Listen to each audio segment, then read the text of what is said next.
Digital bank কি বাংলাদেশে আসলেই দরকার? কেন এই মুহূর্তে ডিজিটাল ব্যাংক চালু হচ্ছে? আসলে কি কারণে এটা দরকার? অনেকেই জানতে চাচ্ছে যে ডিজিটাল ব্যাংক তো এখন না হলেও চলতো। এখন মোবাইল যে এমএফএস সার্ভিস সেটা আছে। কার্ডেও আমরা ডিজিটালি লেনদেন করতে পারি। তাহলে ডিজিটাল ব্যাংক কেন লাগবে? আসলে এই সকল যে লেনদেন আমরা এখন বর্তমানে যেগুলা করি এগুলা কিন্তু সীমিত, লিমিটেড।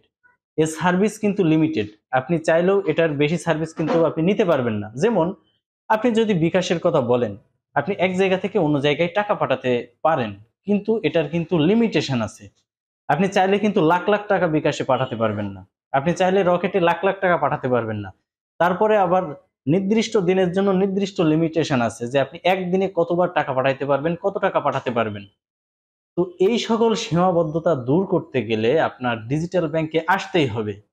এখন অনেকে প্রশ্ন করতে পারে যে ডিজিটাল ব্যাংকে আসলে কি এমন সুবিধা আছে যার জন্য আমরা অ্যাকাউন্ট খুলবো? দেখেন, এখন যে ব্যাংকিং অবস্থা আছে এখন কিন্তু আপনার একটা স্টেটমেন্ট নিতে হলেও একটা ব্যাংকে যেতে হয়। কিন্তু ডিজিটাল ব্যাংকে কিন্তু সেটার দরকার নাই। আপনি যেকোনো কিছু ঘরে বসেই করতে পারবেন মোবাইল দিয়েই। তো অনেকগুলো সুবিধা আছে যে সুবিধাগুলো বর্তমান ব্যাংকিং অবস্থায় নাই। আর এই কারণেই আপনাকে ডিজিটাল ব্যাংকে আসতে হবে। আর ডিজিটাল ব্যাংক যেহেতু অনুমোদন হয়ে গেছে এটা ২-১ এর ভিতরে চালু হয়ে যাবে। তো চালু হওয়ার সাথে সাথেই কিন্তু আমরা এই সুবিধাগুলো নিতে পারবো। তো আসলে মেইন কথা যেটা সেটা হলো যে এই মুহূর্তে ডিজিটাল ব্যাংক কেন দরকার? এটার একটাই কারণ যে আপনার যে লিমিটেশন গুলো এখন আমাদের যে ডিজিটালি লেনদেন করার জন্য আছে এই লিমিটেশন গুলো থাকবে না। আর এইটার জন্যই আপনাকে ডিজিটাল ব্যাংকে আসতে হবে। তো ডিজিটাল ব্যাংক যখনই চালু হবে তখনই আসলে বুঝতে পারবেন এটার কার্যকারিতা কতটুকু। স্বাভাবিক অবস্থায় কিন্তু এটা তৈরি না হওয়া পর্যন্ত বোঝার কোনো উপায় নাই।